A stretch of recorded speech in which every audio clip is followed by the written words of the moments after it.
Hi, I'm Abby, and welcome back to my YouTube channel, 1 Minute Off. I'm using my phone as a microphone today, and I am not in my usual recording room because it's like 100 degrees up there, so here I am in my kitchen. If you've been following this channel for a long time, you know that I'm a big fan of bad horror movies. Shameless plug for my Don't Speak video, which is a ripoff of A Quiet Place, if you haven't seen it. Movie we're talking about today is not a ripoff, it's actually an original movie. Sort of. The movie from 2002 called Fear.com, with one of the most terrifying posters I've ever seen in my life. I rented this on DVD, by the way. I went to a DVD rental store and I rented this. I haven't seen a title screen like this in such a long time. It's refreshing as hell. Go buy a DVD player and some DVDs. You will not regret it, trust me. Now, okay, let me get this out of the way first.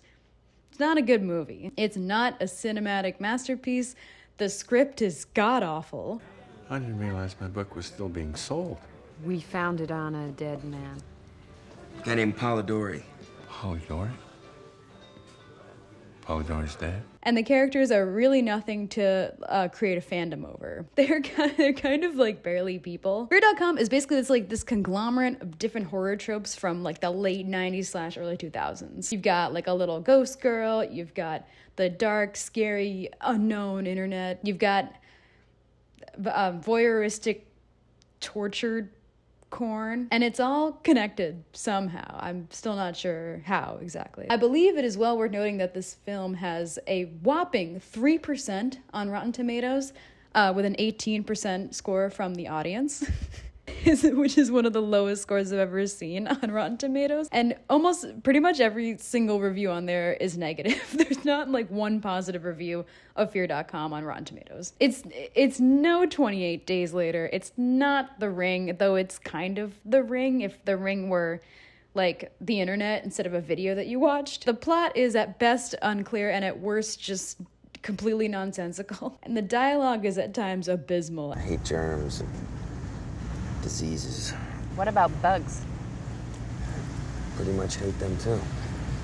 You know you sleep with bugs? What? You sleep with bugs? And it's so awesome. Roger Ebert, R.I.P., ever the optimist, did actually give more of a positive review of this movie, and he sort of nailed it, I think. Strange how good Fear.com is and how bad. The screenplay is a mess, and yet the visuals are so creative. This is one of the rare bad films you might actually want to see. This movie is, as he says in his review, not something to take seriously on a narrative level. Plot-wise, it's all over the place to the point where you're like not even really sure what the message of the movie is by the end. But it's one of those horror movies that are just so bad that they're good. Do you know what I'm saying? I just thought it'd be fun to dive into this with you guys today because I really do think this is a must-see for anyone who likes these bad horror movies and knows what this like paradox that Ebert's talking about is. But, you know, trigger warning for a lot of torture, like a lot of it. But no animals are harmed, and that's cool. So, Fear.com is a 2002 supernatural horror movie starring Stephen Dorff, who you may recognize from season 3 of True Detective, or perhaps as the evil vampire from Blade. He was also in the music video for Britney Spears' Every Time for some reason. The other main stars are Natasha McElhone from The Truman Show, and Stephen Ray, who is best known for his role as Fergus in The Crying Game. Now, they're fine. Doctors are all fine in this movie. Honestly, they do what they can with this like godless script, so the dialogue is so funny, man. Okay, so Fear.com begins with a man walking down a rainy street, supposedly New York City, but like in some dark parallel universe where there's like nobody on the street. He's clutching something very close to his chest. We don't see what it is right now, but that doesn't matter. This guy's pretty freaked out as he makes his way down to a somehow also empty subway hall, and even more so when he spots a little girl playing with a white ball on the tracks. We can clearly see that his nose is bleeding too. That's important for later. And also, side note, it's worth noting the soundtrack in this movie is kind of beautiful. Like it's kind of intriguing. It's pretty good.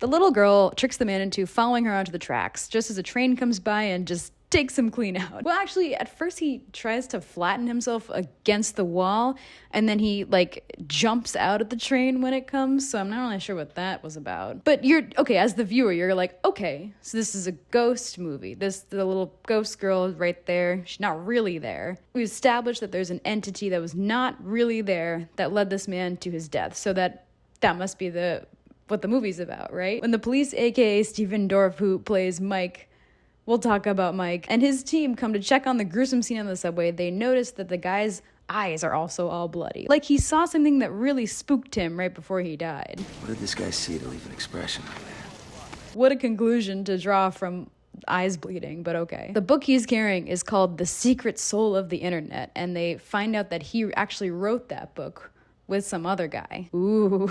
I love like how scary the internet is in these like early 2000s movies. Then we're introduced to our antagonist, played by Stephen Ray. He is the doctor. We don't see his face yet, but he's sauntering around this little room filled with medical drawings of arms and legs and some really weird stuff until he sits down at a computer that looks a lot like the one I grew up playing Club Penguin on. We see him open a webpage that sells distressed furniture. He clicks on the title and opens up to the screen, which lists dates in October and descriptions of, like, furniture, I guess? I'm only describing the scene to you in so much detail because it literally has nothing to do with the rest of the plot. I think it's like a cover-up for what's actually happening on the website, which confuses me because, as you'll see, he wants people to watch it, so I don't know why he'd disguise it. I don't know. The website itself it looks kind of cool. It's very like retro 2000s shock site with a bit more of like a Halloween-y twist. The doctor clicks a panel that starts a live stream and another that opens a subscriber count that goes up faster than mine ever has. Back at the police office, Mike is reading over some files from a case he could never solve, one involving the doctor. As he's lamenting to his coworker about it, some commotion happens. A young man is brought in, fighting everyone and struggling to be free with blood running all over his nose and his eyes. Hey, that's like the guy from the first scene. This guy's going a little crazy. He's speaking a language nobody seems to know. It's German. It's pretty easy to figure out, but whatever. He seems like he's desperately trying to tell them something, but he looks like a no-good punk rocker kid, so they just throw him in the cell for now. Mike starts to speculate that maybe there's a virus going around, something with bloody eyes. All right, do me a favor. Yeah. Call the health bunnies, DOH, all right? Find out if there's some sort of bug going around we should know about. Something with bloody eyes. Which is a terrifying concept. And so they call for the experts. Mike and his crew head over to the punk rocker kid's apartment to figure out what the hell is going on. Another side note, this is one of the darkest movies in the world. And I mean, in terms of lighting. Like, I can't see sometimes in this movie. Again, this is supposed to be New York City. I don't know where all the lights are. The police arrive at the apartment, which is a place I'm pretty sure they film a lot of scenes in, but again, more on that later. It's super unkept, but they notice that the computer screen has been punched out for some reason. That's peculiar. They eventually find another punk rock German girl dead in a similar manner in the bathtub, positioned as though she had drowned herself. Mike, supposedly a seasoned police officer, just goes ahead and touches the dead body until he hears a voice behind him telling him not to do that. I wouldn't touch her just yet. Jesus. That voice belongs to the beautiful and quirky health inspector Terry, which is Natasha McElhone. Her telling him not to do something is a recurring theme in this film. And yes, there is a completely unnecessary romantic subplot in this movie. Terry's here to figure out if it's a virus or not. And at first, she thinks it's Ebola. So we've gone from like, is this a ghost movie to is this a viral outbreak movie? And it's still not either of those. She picks up a camcorder that was in the room and asks Mike if he has a plastic bag, to which he responds, "That's evidence?" That's evidence. Yeah. And I'm like, dude, are you even a cop? Because like, it's like, yeah, buddy, I feel like even I would know that everything in a room where a murder happened could be evidence, especially a recording device. But he says it like she's like insulting him for some reason. Kind of already start to see why he couldn't solve the doctor case. Back at the office, oh god, the other German kid is dead too now. He wrote something on the wall, which was the word murder in German and the number 48. Everybody is super confused and they also think that they might be infected with Ebola. Mike gets mad at Terry again like it's her fault about the Ebola. We're probably already infected. Oh, great. So we could all just be dying here, huh? I mean, what is it with you people? You just let this shit run wild? Mike's kind of a little bitch, honestly. Eventually, everyone is relieved to find out that it's not only not Ebola, it's not a virus at all, thank God. We then cut to another scene of the doctor luring in his next victim by telling her she'd be perfect for a little film he's shooting. And of course, because this is a 2002 horror movie, she falls for it. God damn it. Meanwhile, Terry and Mike have a cute, flirty conversation about how we all sleep with dust mites. You sleep with bugs. No, I don't actually. Yeah, you do. Everyone does. Dust mites. They're in your carpets, in your bed. They look like little lobsters. I'm not sure if that's true or not, but I'm not going to Google it because I'd rather live in ignorance. But the two are establishing a very, very cute connection amidst this now triple murder case. It turns out the German kids actually recorded every single thing they did up to their deaths, which is super convenient for Mike and Terry. Terry is now just part of the investigation, I guess. See, she's a health inspector, and they figured out it's not Ebola, so I'm not really sure what she's still doing here, but she's tagging along. So they sit through the footage and they watch this footage. My favorite part is when someone steals the camera and then runs away from the couple with the camera still on them the entire time. I love that so much. Honestly, this is amazing to watch as someone who's been holding a camera and recording stuff for years, and like knowing what recording something like this would actually look like. Hey, would you mind just like taking a cute little video of me and my girlfriend for me? Here's my camera. Oh, absolutely, yes, I got you. Yeah, that's perfect. They used his camera so much they actually wound up recording themselves unknowingly going to a secret website on a computer that we can't see because of the angle. We see them see something on the screen, and then the camera cuts to the girl recording her boyfriend who has completely changed his demeanor. He seemed like such a sweet guy before, but now he's like essentially become the way he was when he first went to the police station. Back at her own place of work, Terry is called into her boss's office. He asks about the German kids, but he's acting a little weird, and his nose is bleeding. Not a good sign in this movie, if you haven't caught that already. Terry is unsettled, noticing that his computer is just missing, but she eventually leaves his office. Then the boss is driving out for a cigarette when all of a sudden he sees the little ghost girl with the ball. He gets back into his car and it starts smoking enough to fill up the entire car. And then the car just shifts into like full speed drive as he just crashes into a wall. So now we figured out there's some sort of connection with this little ghost girl and people's computers possibly, but also there's a guy doing live torture on a webcam, and he has something to do with it somehow. And his name is the Doctor, I guess. We get an autopsy done on the German girl, and it turns out her death was just brought on by a surge of adrenaline. There was no signs of any physical violence or anything like that. Then they bring in Terry's boss, which obviously startles her, as she just saw him a few hours ago. When she and Mike go visit his widow, she tells him he was always on that damn computer working, until about 48 hours earlier, when he seemed to become a little bit more afraid of it. We then come back to the doctor and his victim. He's tied her up and he's presumably about to torture her. I'm not gonna describe this scene.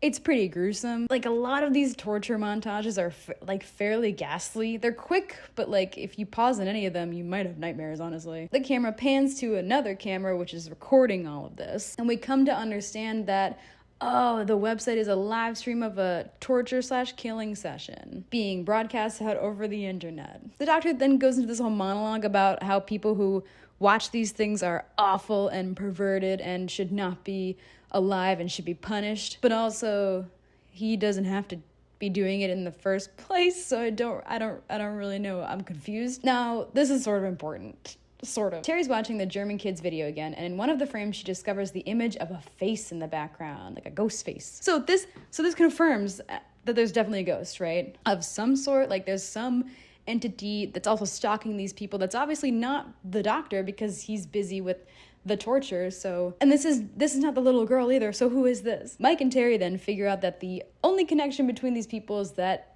they have personal computers. It's an amazing conclusion. So they figure they gotta get the computers checked out. They contact Denise, who is Mike's convenient forensic programmer friend, who agrees to check out these computers and see what's up with them. Remember how I said I think they filmed a lot of scenes in the same room? This is the same room, right? Denise somehow discovers that the sole connection between all of these computers is a website called, of course, fear.com. best reveal of the movie. Apparently the production team could not get the domain of fear.com, so they just added an extra .com to the end. Anyway, Denise goes on the website and she's greeted by these flashing images of torture and audio of knives being slashed and, a woman screaming and a beautiful blonde woman asking her if she likes to watch. Again, I love the 2000s ass idea of websites. She tries to click off at first. Okay, I think we get the idea. But she gets distracted by this large bug that climbs out of the computer. She kills it, expressing her true hatred of these bugs, which is important for later, then is goaded back to the website because the woman has now said her name. Spooky. She then starts chatting with the website through, which doesn't really seem like a great idea. All of a sudden, Denise is thrust back by some powerful energy beam from the computer, which causes her pupils to erupt and she's just thrown back from the desk. But at this point, we, the audience, have enough foresight to be like, oh shit, she might be in trouble like those other guys who saw something weird. The next day, Denise goes to the police department to tell them what she has discovered, but she looks pretty shaken up by what happened. Then, as she's climbing up the stairs, she catches a glimpse of the little ball that the ghost girl carries around, and she watches it morph into hundreds of bugs that nobody else sees, which chase her all the way up the stairs. God, yeah, that's terrifying. She gives Mike and Terry the information she found out and tries to leave in a hurry. Not convinced Denise is totally okay, Terry then decides to follow her back to her... Oh, never mind. She's actually going to talk to the other guy who wrote that internet book. I laughed out loud at this scene at first because I was like, with her tone of urgency, I really thought she was gonna go check on Denise. They asked her if she was okay like 5 times, but... I guess this was more important. They go to visit the other guy who wrote the book, and he basically tells them that he thinks it's all a crock of shit. And the other guy really believed in that dark internet stuff. The scene didn't really need to be in the movie at all. It just kind of adds to the overall plot confusion. But the important thing is that it does prompt Mike to finally tell Terry that he's actually quite familiar with this internet website, and he knows it's run by the doctor, and he knows what he does on the website, and he knows the first victim, and he also knows the name of the website itself. And I'm like, if you knew all of this, why'd you get Denise involved in why would you do that? If you knew all this, why didn't you say anything before then? Okay, I gotta calm down, I gotta move on. Anyways, they figure out that essentially once people visit fear.com, they get punished for wanting to watch, and they have 48 hours to live after that. We cut to Denise, who got all up. Her window's open, there's paper and trash all over the floor. She's writing something on the floor with chalk that we can't make out and is never acknowledged again or even shown. She starts being chased by thousands of those bugs. They're crawling all over her. This scene is viscerally terrifying. I was squirming around watching this part. But her biggest fear is bugs, as was implied before. She's not answering her phone, so Terry and Mike finally go over to her apartment. But unfortunately, they're too late, and her body falls on top of the police car just as they're arriving. They're confused at first because it doesn't really follow the 48 rule, but then Terry posits that maybe dying by her own hand is much better than what she would have experienced at the 48-hour mark. So, this website, you visit it figures out your biggest fear, and then you have 48 hours to watch because you're not supposed to be watching this torture and liking it. But so far, I don't think anyone's shown any signs of liking it. It's just kind of possessed them.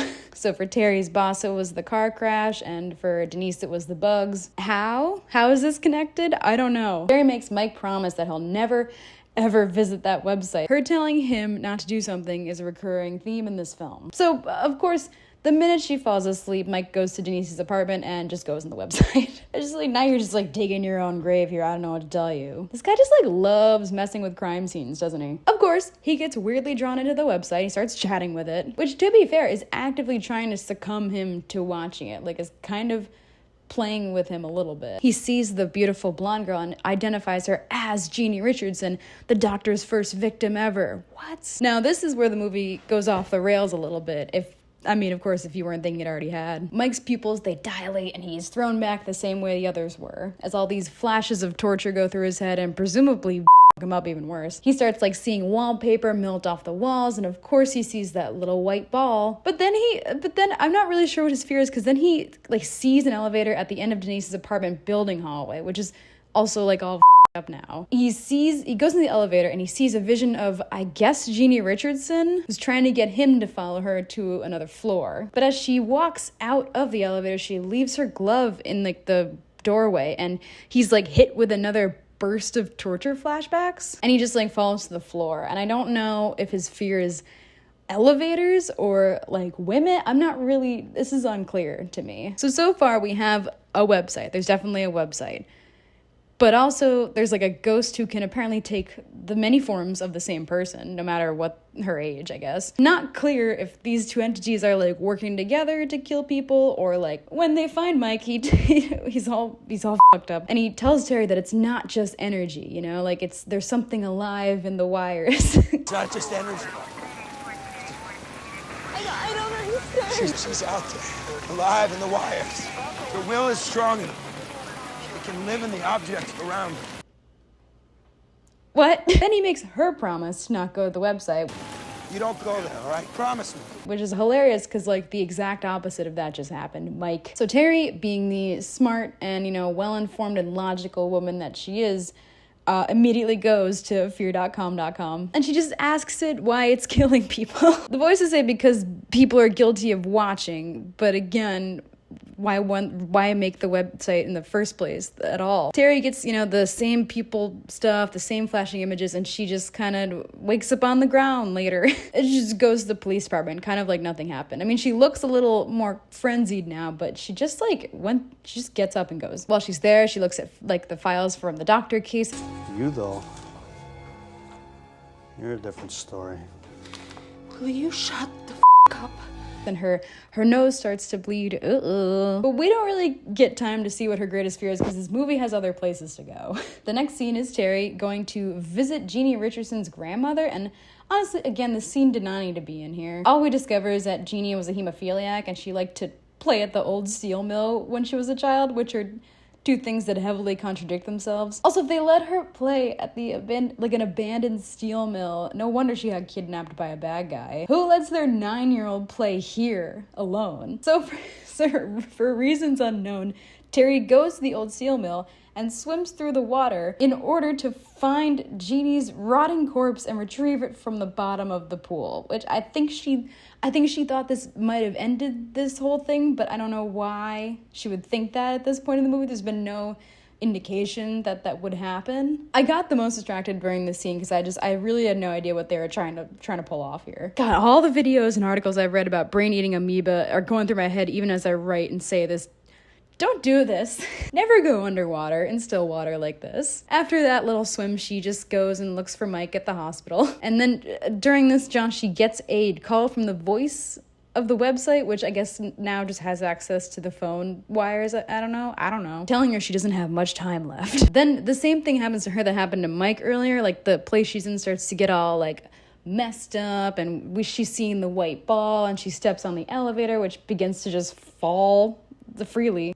Then we just abandon that scene to show that Mike has escaped from his hospital bed. And then we just go back to Terry fine, even after, you know, falling down a bunch of floors in an elevator. But now she's in this creepy hallway place, and she hears the voice of Jeannie Richardson luring her down. Then, in the corner of her eye, she catches a glimpse of the same ghost that she saw in the German kid's video earlier. And she starts to follow it, but then it kind of just cuts out again, and she just like wakes up a few hours later with like no real follow-up as to what that was. It's like 2 times she's like passed out and just woken up with no problem in the last like 10 minutes. And then when she gets back home, Mike is there somehow, and he's only like a little fucked up now. And even though he's literally dying, they go visit the morgue where Jeannie's body's being examined, and they discover that somebody had actually performed an autopsy on her long before she died.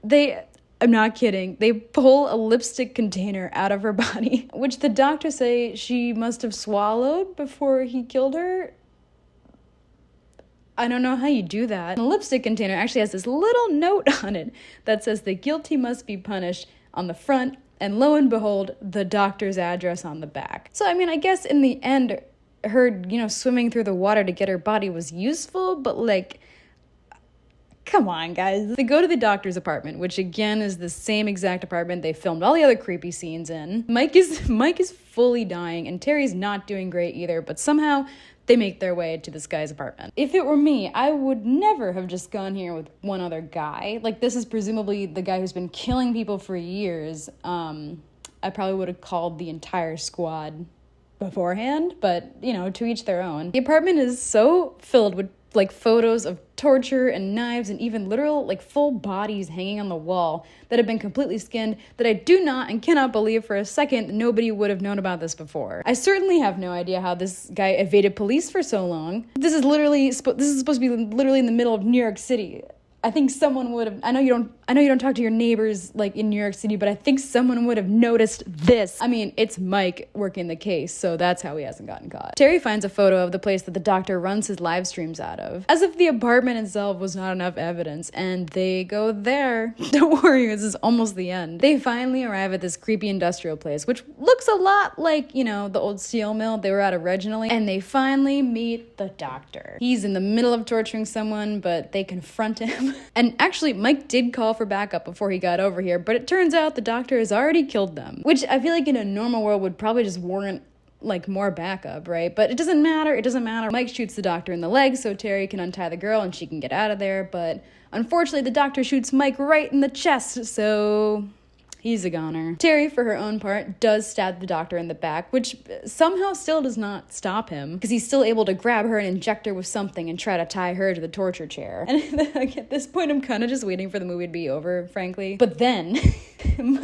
Mike, with his last dying breath, manages to type in fear.com.com to the doctor's computer, forcing him to see the same images that the other victims have seen and go through the same weird people bursts everyone else did. How this has never happened to him before up until this point, I'm not sure. This is when the CGI gets crazy, okay? The doctor enters his own little, like, nightmare world with the ghost of Jeannie Richardson swirling all around him and torturing him in the same way he tortured his own victims. Honestly, the visuals are insane. It's got this, like, sepia tone and old cheesy film effects and all these different torture victims hanging on the walls saying his name. It's creepy. Jeannie's ghost turns into the monster that we actually see on the cover of the movie. So it is there. She's the ghost. She's the creepy face that we saw earlier, and she's also the little girl, but she's also the woman from the website. She tells him it's time to die, and the doctor finally sinks to the bottom of the chair. Finally dead. Mike's dead too, of course. He's gone through a lot of shit at this point. But Terry is somehow fine. I'm assuming she doesn't get killed because she was able to kill the source of the website. I guess the threat's gone now. Even though the website's still up, I mean, the doctor's just dead. It doesn't mean the website's still not there and actively, like, she got her pupils burst, so I don't really know, whatever. And after that, insanity. The movie, unfortunately, just kind of, like, peters out. Just shows Terry alone in her room. She does get a call with static on the other end, and then she hangs up and just cuddles with her cat. It's very anticlimactic after that, like, crazy, surreal CGI scene. So, there are, like, an endless amount of questions I have, but to be fair, a lot of them involve applying logic to it, which is something that this movie doesn't really do. First of all, I'm still not 100% clear on whether or not the ghost girl was, like, a separate entity from the website, or, like, if they were working together somehow. But I mean, if she was his first victim, why would she help him out now? How did the lipstick container survive inside a decomposing body long enough to deliver, like, a neatly written note? To be fair, I mean, the lipstick container had more narrative function than most of the characters in this movie. Speaking of, Mike irks me. He's known about the doctor for years, but he's unable to catch him, even though, like, it seems remarkably easy to trace this website. And he just didn't say anything until, like, halfway through the movie. He's just not a very good police officer, okay? And you know what? I'm glad he died, because I do feel like Terry could have probably handled this entirely on her own, even though she's, again, like, the health inspector and just sort of tagged along as a detective after they found out it wasn't a virus. But, like, Mike was the most boring part of the movie. But my biggest question is still this. Why was the doctor running a website to, like, punish people for visiting the website that he himself created? You could just, like, not do that. Did he program the website to, like, find out people's biggest fears and kill them in 48 hours? Or was that the other guy from, like, the beginning with the book? I don't know. I don't know. In the end, this movie's like Achilles heel is that it's just too damn long, honestly. It could have easily been an 80-minute movie, but it's like an hour 40. The plot was all over the place and the dialogue was not great, but if you're a sucker for a bad horror movie, especially ones about the internet, you're gonna love this one. In a bigger picture, if we want to get deep about it, I mean, the weirdest thing about this movie is that despite its like incoherent plot and unintentional hilarity, it is in a way this almost like prophetic take on digital spaces that like, you know, thrive on fear and spectacle nowadays. Like on Instagram and TikTok and stuff, like we're constantly fed these rage bait clips that are just intended to provoke us.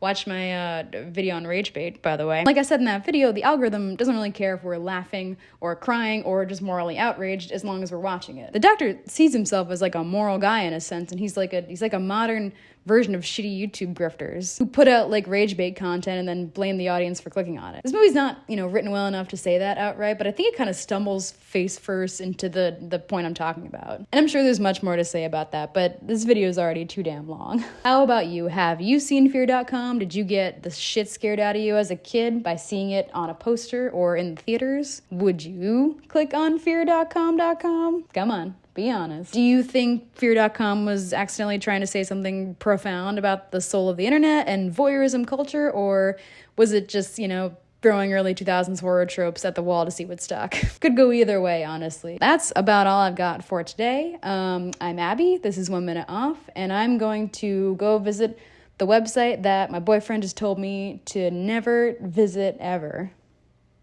I'm sure nothing bad will happen. Bye.